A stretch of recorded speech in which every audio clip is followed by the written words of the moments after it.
Hello friends, तर स्वागत आहे तुमचं माझ्या चॅनलमध्ये. तर सर्वात प्रथम तुमची माफी मागते की खूप दिवस मी भाग पोस्ट करू शकले नाही, परंतु आता मी रेग्युलर नवीन भाग पोस्ट करत राहील. तर सुरू करूया आजचा सहेला रे या कथेचा 13वा भाग. हॅलो आदिश्री, ऐक ना. तो पुन्हा बोलतोय हे बघून तिचा फोन ठेवताना पडलेला चेहरा पुन्हा खुलला. टॉप घालून पाहिला तेव्हा फोटो काढलास का? फोटो नाही रे. ओह, नाराजीच्या स्वरात तो बोलला. काढून पाठवू? अजून चेंज केला नाही आहे मी कुर्ता, ती म्हणाली. खरंच? त्याचे ओठ नकळत रुंदावले. हो. क्लिक करून पाठव ना, म्हणजे ते मला नकोय, शिवायला सांगायचे ना, त्यासाठी हवेत, तो उगाच एक्सप्लेन करत म्हणाला. लगेच ती गालात हसत बोलली. I am waiting. Bye bye. उत्साहात तिने फोन कट केला आणि थोडं आवरून सावीला खूप सारे फोटोज काढायला लावले. अर्धा तास फोटो सेशन करून झाल्यावर त्यातले काही सिलेक्टेड फोटोज तिने त्याला सेंड केले, ज्यांची तो मागच्या अर्ध्या तासापासून वाट बघत होता. तिचे मेसेज येताच बेडवर पडून तो अधाशासारखा तिचे फोटोज बघण्यात गुंग झाला. एकदा उठून रूमचं दार बंद करून घेतलं आणि पुन्हा तिचं फोटो बघत त्याने त्याच्या फोन स्क्रीनवर अलगद ओठ टेकवली. माझ्या स्वप्नातली परी, I love you so much, तो फोन छातीशी घट्ट पकडून बोलला आणि काही वेळ तसाच पडून तिच्या स्वप्नात हरवला. प्रत्यक्षात तर कधीच तिच्यासमोर हे बोलू शकणार नव्हता तो, म्हणून त्याच्या आभासी विश्वात तिच्यासोबत भरभरून जगून घेत होता. हेच एकमेव जग होतं जिथे तो त्याच्या अधिश्रीसोबत आनंदाने राहू शकत होता, जिथे त्याला त्याच्या भावना लपवाव्या लागत नव्हत्या, जिथे त्याला कुण्या अभिमन्यू सिंग राठोडला घाबरावं लागत नव्हतं. खरंच असं जग कुठे असेल का, जिथे माझी आदू, माझं प्रेम कायम माझ्यासोबत राहू शकेन? कुणी आम्हाला वेगळं करण्याचा प्रयत्न करणार नाही आणि आमच्या नशिबात असेल का तिथे जाऊन एक होऊन जगणे? तो स्वतःला विचारत राहिला.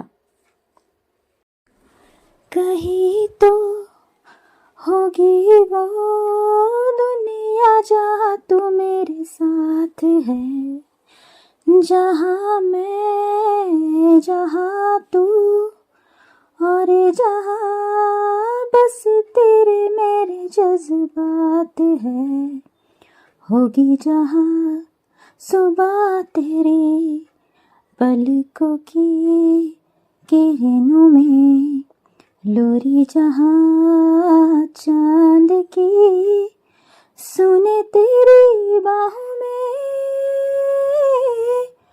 जाने ना कहाँ वो दुनिया है, जाने ना वो है भी या नहीं, जहाँ मेरी जिंदगी मुझसे इतनी खफा नहीं.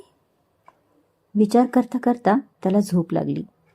सायंकाळ झाली तसा त्याचा एक मित्र विनीत दार नॉक करू लागला आणि दाराच्या आवाजाने त्याची झोप चाळवली.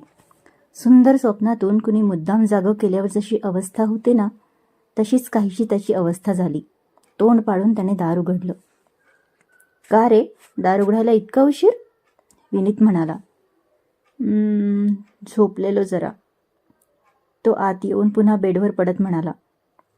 काय बोलतोस तू? आणि झोप, तेही भर दिवसा? अनबिलिव्हेबल, विनीत अविश्वासाने म्हणाला. रात्री जागायचं आहे ना, म्हणून एक नॅप घेतली. बोल, काय म्हणत होतास? त्याची झोप खोळंबली म्हणून त्याला जीवावर आलं होतं. बस असंच रे, ॲक्च्युली तुझ्या सेकंड इयरच्या नोट्स हव्या होत्या. माझ्या नोट्स? कोणासाठी? त्याने झोपाळलेल्या आवाजात प्रश्नार्थक चेहरा करून विचारलं. माझ्या कझिनला हव्या होत्या. तुझ्या रिटर्न नोट्स खूप भारी होत्या रे, आणि बाहेरून आणलेल्या सुद्धा. दे ना, कुठे ठेवल्यात तू? नाही आहेत माझ्याकडे. आणि तुझ्या नोट्स कुठे आहेत? माझ्याकडे होत्या रे, पण मागच्या महिन्यातच त्या सोहमने मागितल्या तर मी देऊन टाकल्यात, आणि आता ऐन एक्झाम जवळ आल्यावर माझी कझन मला नोट्ससाठी विचारते. तिला नाही म्हणून सांगणार होतो, पण तेवढ्यात तुझ्या नोट्सची आठवण झाली. बाय द वे, आहेत कुठे तुझे बुक्स आणि नोट्स? सोहमचं नाव ऐकून त्याच्या कपाळावर आठ्या जमा झाल्या होत्या. अरे, मी आदेश्रीला दिलेत माझे बुक्स आणि रिटर्न नोट्ससुद्धा. कोण? ती सेकंड इयरची मुलगी तुझ्या गावची, जिच्याशी अधूनमधून बोलत असतोस तू, तीच का? हो तीच. ओ अच्छा, तशी छान आहे रे ती. तुझा काही इंटरेस्ट नसेल तर दे की ओळख करून. वर्गातल्या मुली तर भाव देईना झाल्यात आपल्याला, म्हणून मग सेकंड इयरची चालेल कोणी पण. काय? विनीतच्या तोंडून आदूबद्दल हे ऐकून त्याला चांगलाच राग आला, पण त्याने स्वतःचा राग कंट्रोल केला. शट अप विनीत, आज बोललास, पुन्हा असलं काही बोलू नकोस, नाहीतर मित्र आहेस हे विसरून जाईल मी. हायला, इतकं चिडलास? क्या बात है ब्रो, तुला इंटरेस्ट नसेल तर बोललो मी.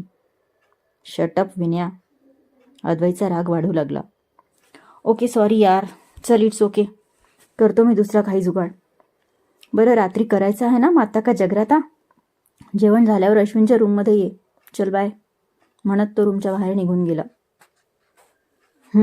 बाय, त्याने कसं बसं म्हटलं आणि तो जाताच खाडकर दार लावून घेतलं आणि पुन्हा जरा वेळ बेडवर येऊन पडला. असेच 15 दिवस होऊन गेले.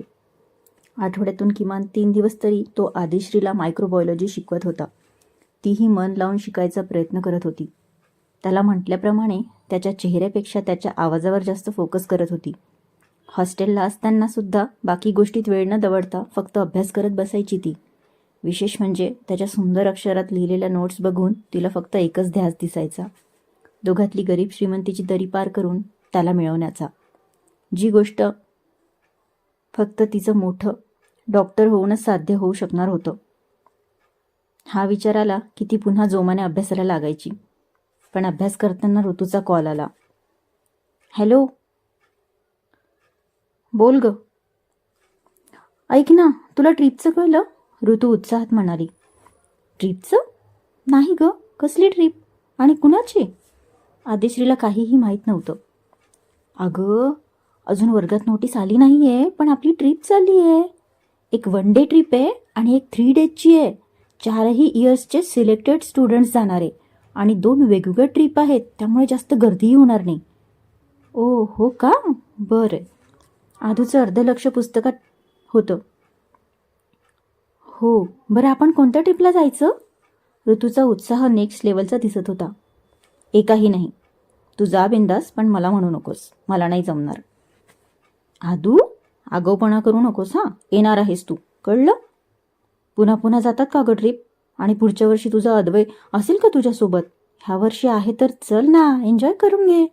ऋतूच्या तोंडून अद्वैतचं नाव ऐकून ती विचार करू लागली. खरंच मी जायला हवं का? तो जाईल का?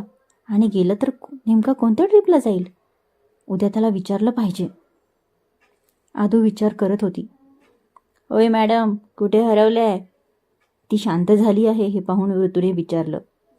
ऋतू, उद्या बोलूयात आपण. उद्या त्यालाही विचारते आणि मग तुला सांगते. Okay madam.